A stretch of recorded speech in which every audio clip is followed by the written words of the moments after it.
Hey, good morning, everyone. Welcome to the Roast West Coast Coffee Podcast.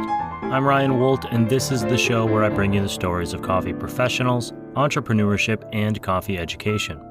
You have likely noticed that we're currently on an unexpected interlude near the end of Season 6, but the show will return with a brand new interview on Thursday, November 3rd. That's 1 week from today, with an interview with the team behind Moon Goat Coffee in Orange County. And just because I haven't been dropping shows doesn't mean that there hasn't been anything going on in the world of coffee. There has certainly been way more than the few notes I'm going to share with you today. Starting with Wholesome Coffee, a San Diego-based roaster that has launched a plant-based just add water latte powder.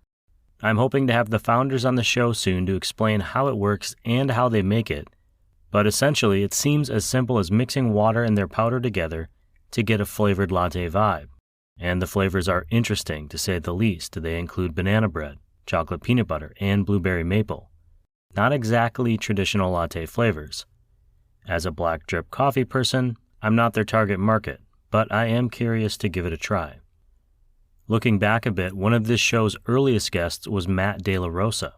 He's the founder and head roaster at Ironsmith Coffee in Encinitas, and he recently experienced something that I greatly feared when I was running bars and restaurants. Just a day or two after I stopped by for a cup of coffee, an interaction between Matt and a community member behind his shop turned violent, and he was grazed by a bullet. Matt is okay, and the details on the interaction are still cloudy. I don't want to make any presumptions on how it all unfolded, but I'll take a moment to stand on my soapbox. The proliferation of guns in public is one of the main reasons I stopped being a bartender. Open carry laws were passed in Wisconsin, where I was managing a local bar, and almost immediately, hospitality workers were expected to engage with armed patrons who had been drinking. It was not fun, and it did not feel safe. And before you dismiss that as a Midwest-only issue, here in Southern California, while running a craft beer and barbecue mecca near the beach, I was threatened on multiple occasions, and the threat of various violent acts for such simple infractions as offering someone a coffee or cutting them off when they'd clearly had too much to drink. The beauty of hospitality is that those of us in the industry get to create an experience and engage with an untold number of new and interesting people almost every day.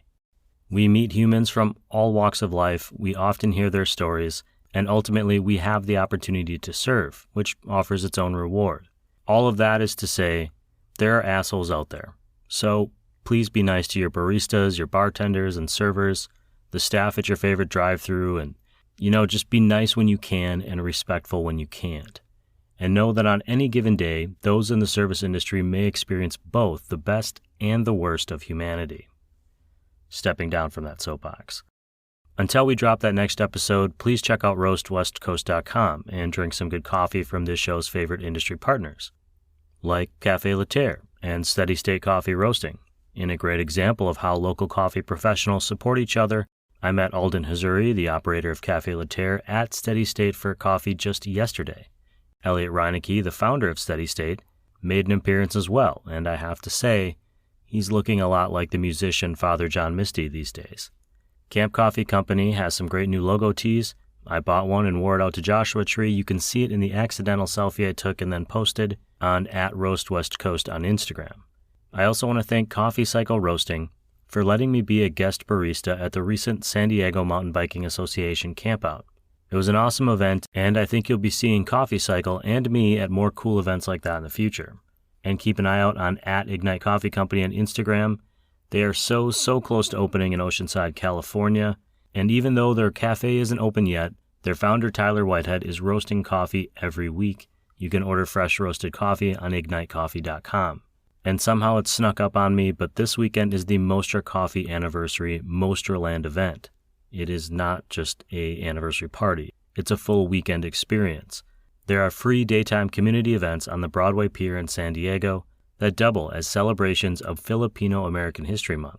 And there will be a bunch of awesome Filipino foods at the market, followed by a beer garden featuring Mostra Coffee and brewery collaborations, and performances by Apple Diap of Black Eyed Peas and Arnel Pineda, the current lead singer of Journey. Tickets to Mostraland are available on mostracoffee.com. Plus, special shout-outs to partners Maria Coffee, Cape Horn Coffee Importers, Zumbar Coffee and Tea, and Ascend Coffee Roasters.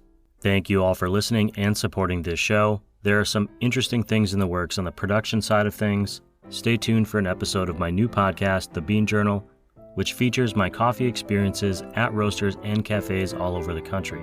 This episode of the Roast West Coast Coffee Podcast has been written, produced, and recorded by me, Ryan Wolt. And I hope this coffee minute has found you happy, healthy, and with at least enough sanity to make it through the day. Always tip your baristas, and be sure to drink good coffee.